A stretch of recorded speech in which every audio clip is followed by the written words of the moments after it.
নমস্কাৰ। আজি মই আপোনালোকৰ মাজলৈ আকৌ এটা ভিডিঅ' লৈ আহিছোঁ প্ৰতিশব্দ বা সমাৰ্থক শব্দৰ বিষয়ে।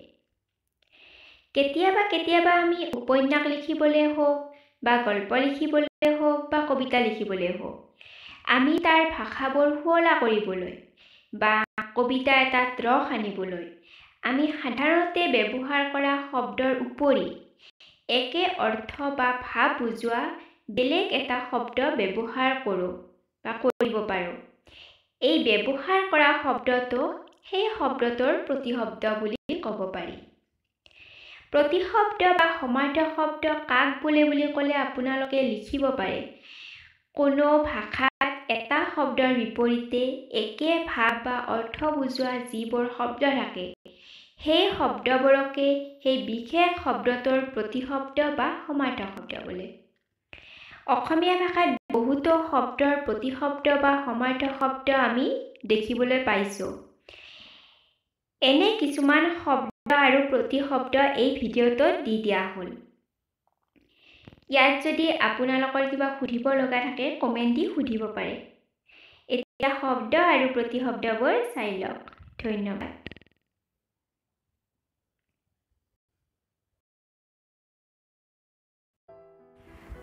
শব্দ প্ৰতিশব্দ। অকৃত্ৰিমৰ প্ৰতিশব্দ আচল, নিভাঁজ। আনন্দৰ সলনি লিখিব পাৰোঁ হৰিশ, সন্তোষ। আপোন শব্দৰ সলনি লিখিব পাৰোঁ নিজ, আত্মীয়।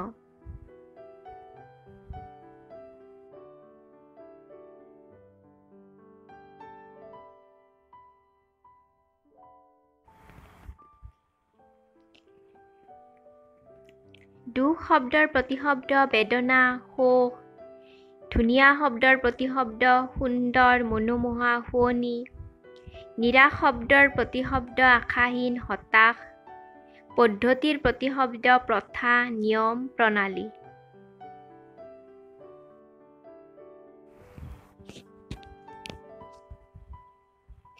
প্ৰতিজ্ঞাৰ প্ৰতিশব্দ পণ, অস্বীকাৰ, সংকল্পবদ্ধ। প্ৰসিদ্ধৰ প্ৰতিশব্দ খ্যাতিমান, বিখ্যাত, প্ৰখ্যাত। বৰঙনিৰ প্ৰতিশব্দ অৰিহণা, মূল্য।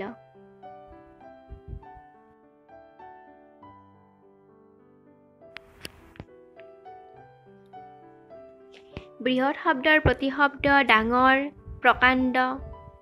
প্ৰাচীৰ শব্দৰ প্ৰতিশব্দ দেৱাল, বেৰ। প্ৰস্তুত শব্দৰ প্ৰতিশব্দ সষ্টম, সাজু। অগ্নিৰ প্ৰতিশব্দ জুই, হুতাসন, বহ্নি, অনল, পাৱক।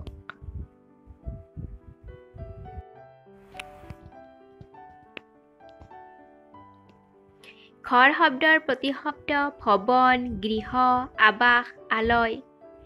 চকু মানে অক্ষি, নয়ন, নেত্ৰ, চক্ষু, লচন।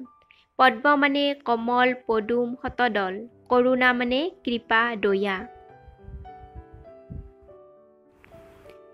নদী মানে তৰংগিনী, তটিনী, নৈ, হৰিত। পৃথিৱী মানে ধৰা, পৃথ্বী, মেদিনী, ধৰিত্ৰী, বসুমতী। বতাহ মানে বায়ু, পৱন, সমীৰ।